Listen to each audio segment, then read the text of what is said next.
మేడారం సమ్మక్క సారలమ్మలను దర్శించుకునేందుకు భక్తులు పోటెత్తారు. సమ్మక్క గద్దెను దర్శించుకుని మొక్కులు తీర్చుకుంటున్నారు భక్తులు.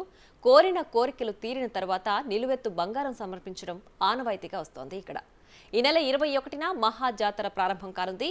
ఆదివాసీ సాంప్రదాయం ప్రకారం జాతర జరగనుంది. భక్తులకు ఎలాంటి ఇబ్బందులు తలెత్తకుండా ప్రభుత్వం అన్ని ఏర్పాట్లు పూర్తి చేసింది. దీనిపై మరింత సమాచారం మా ప్రతినిధి వేణు అందిస్తారు.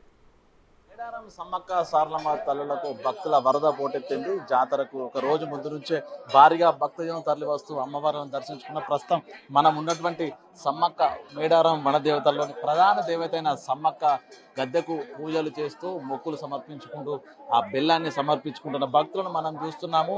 ఈసారి భారీగా భక్తులను రాను నేపథ్యం లోపల 105 కోట్ల ప్రభుత్వ నిధులు కేటాయించి భక్తులకు ఎటువంటి ఇబ్బందులు లేకుండా 23 ప్రభుత్వ శాఖలతో పూర్తిగా ఏర్పాట్లను సిద్ధం చేశారు. ఇక మహాజాతర 21, 22, 23, 4 రోజుల పాటు కూడా ఈ ప్రధాన ఘట్టం కొనసాగబోతోంది. 21వ తేదీ నాడు సారలమ్మ పగిడిద్దరాజు గద్దెల మీదకి రాబోతున్నారు. 22 నాడు ప్రధాన దేవతైన సమ్మక్క తల్లి ఈ గద్దె మీదకే వస్తుంది. ఆ యొక్క ఆదివాసీ సాంప్రదాయాల ప్రకారము చిలకల గుట్ట నుంచి ఆదివాసీ సాంప్రదాయాల రీతి లోపల కుంకుమ బన్ని రూపంలో ఉన్నటువంటి సమ్మక్క తల్లిని ఇదే గద్దె మీదకి తీసుకొచ్చి ప్రతిష్ఠిస్తారు. 22 నాడు సాయంత్రం 8 గంటల సమయం లోపల సమ్మక్క ఈ గద్దె మీదకి చేరుకోబోతుంది. ఇక 23వ తేదీన అటు సారలమ్మ తల్లి సమ్మక్క తల్లి ఇద్దరు కూడా గద్దెలపై ప్రతిష్ఠించబడి ఉండి ఈ యొక్క మేడారం ప్రాంగణం కూడా ఒక శక్తి పీఠంగా మారుతుంది. ఆ రోజునే మొక్కులు చెల్లించుకోవడం, అమ్మవార్లకు మొక్కులు చెల్లింపు కార్యక్రమం ఉంటుంది. దాంతో పాటుగా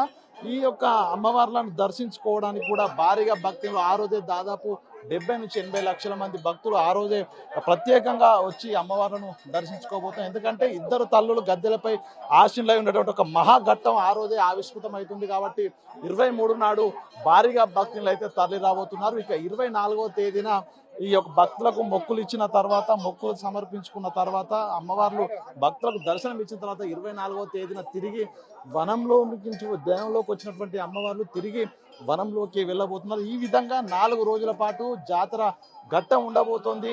ఈ మహాఘట్టం ఆవిష్కృతం అయ్యేందుకు మరికొద్ది రోజులే ఉండడంతో కూడా భారీగా భక్తులు అమ్మవార్ల దర్శనానికి వచ్చి తరించుకుంటూ తమ మొక్కులైతే చెల్లించుకుంటున్న పరిస్థితి కనిపిస్తూ ఉంది.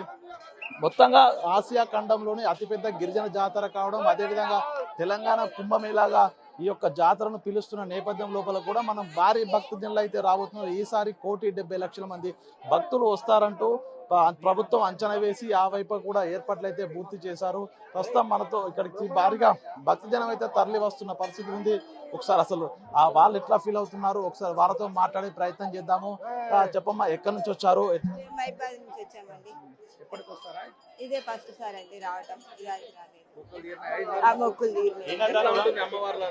బాగానే ఉందండి, మేము అనుకున్నది అయింది, అందుకని వచ్చింది. ఇదే ఫస్ట్ సార్ రావటం.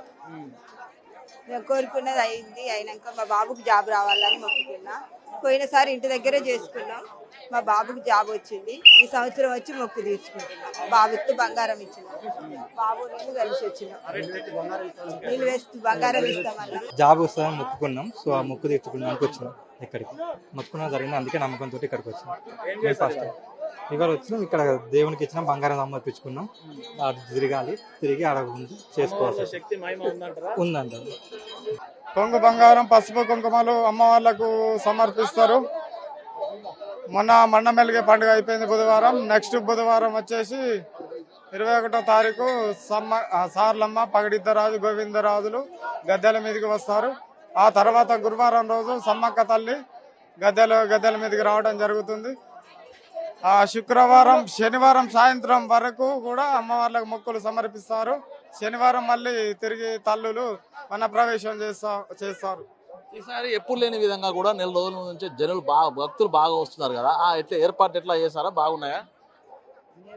ఇక ప్రభుత్వం నుంచి అయితే భక్తులకు అన్ని సౌకర్యాలు పకడ్బందీగా మంచిగా కల్పిస్తున్నారు. ఇంకా మళ్ళీ త్రాగునీరు, మరుగుదొడ్లు కానీ వివిధ ఇంకా వసతులు కానీ ఇంకా భక్తులకు మంచిగా సమకూర్చాలని నా యొక్క విజ్ఞప్తి. అంతే. మాకు చాలా ఈ తల్లి చాలా మాకు మొక్కుకున్న కోరికలు చాలా నెరవేరుస్తుంది. ఈ తల్లి మాకు చాలా చాలా సంవత్సరాల నుంచి వస్తున్నాము. ప్రతి సంవత్సరం మేము తీర్థానికి కంపల్సరీ వస్తామండి. ఈ తల్లి మాత్రం కోరికలు మాత్రం అసలుకి అనుకున్న కోరిక అనుకున్నట్టు మనకు నెరవేరిస్తేనే మేము ఇట్లా మేము అంత సంతోషంగా ఈ జాతరకు రాగలుగుతున్నాము. మేము తొర్రూరు నుంచి అక్కడ నుంచి మా సైడ్ వాళ్ళు సాయినగర్ నుంచి కూడా పాదయాత్ర చేసుకుంటూ కూడా వస్తారు మా సైడ్. మేము కూడా తొర్రూరు నుండే వచ్చాము, అందరం ఒకటే. ఈ మాకు మొక్కులు మేము ఇప్పుడు ప్రతి సంవత్సరం వస్తూనే ఉన్నాం, ఒక 5 ఏళ్ళ కాంచి. మాకు మంచిగా అనిపిస్తేనే వస్తాను ఇక్కడికి. ఇది ఆ భక్తులు అయితే మనం చూసాం, భక్తుల స్పందన కూడా ఏ కోరికలు కోరుకున్నా కూడా అమ్మవార్లు ఆ కోరికలు తీరుస్తారు. శక్తి గల తల్లులు ప్రతి సంవత్సరం కూడా వచ్చి అమ్మవారిని దర్శించుకుంటాము. మహాజాతర ఉన్నటువంటి 2 సంవత్సరాలు ఒకసారి కూడా తప్పనిసరిగా వచ్చి అమ్మవార్లకు మొక్కులు చెల్లించుకోవడం అనేది చూస్తాం. ప్రస్తుతం మనం చూస్తే ఈ సమ్మక్క గద్దె మీదకి, ఈ గద్దె మీద ఒక వెదురు బొంగులతో ఉన్నటువంటి అమ్మవారు ఆశీనులై ఉంటారు. ఆ తర్వాత మహాజాతర రోజున ఈ యొక్క తల్లి గద్దె మీదకి కుంకుమ బన్ని రూపంలో ఉన్నటువంటి సమ్మక్క తల్లిని చిలకల గుట్ట నుంచి ఆదివాసీ సంప్రదాయ ప్రకారం డోలు వాయిద్యాలు నృత్యాల అనుమతి తీసుకొచ్చి ఇదే గద్దె ప్రతిష్ఠిస్తారు. ఆ ఒక 24 గంటల పాటు కూడా ఈ మేడారం ప్రాంగణం ఒక మహాశక్తి పీఠంగా మారిపోతుంది. మేడారం ప్రాంగణం మొత్తం కూడా ఒక కుంభమేళలాగా దాదాపు 1 కోటికి పైగా భక్తులు ఇక్కడ గుంకూడి అమ్మవారి దర్శనం కోసం అయితే వస్తుంటారు. ప్రధానంగా ఆ మహాఘట్టం కోసం అయితే భక్తులు ఎదురు చూస్తున్న పరిస్థితి అయితే కనిపిస్తా ఉంది. వీడియో జర్నలిస్ట్ సంతోష్తో వేణు బిగ్ టీవీ మేడారం.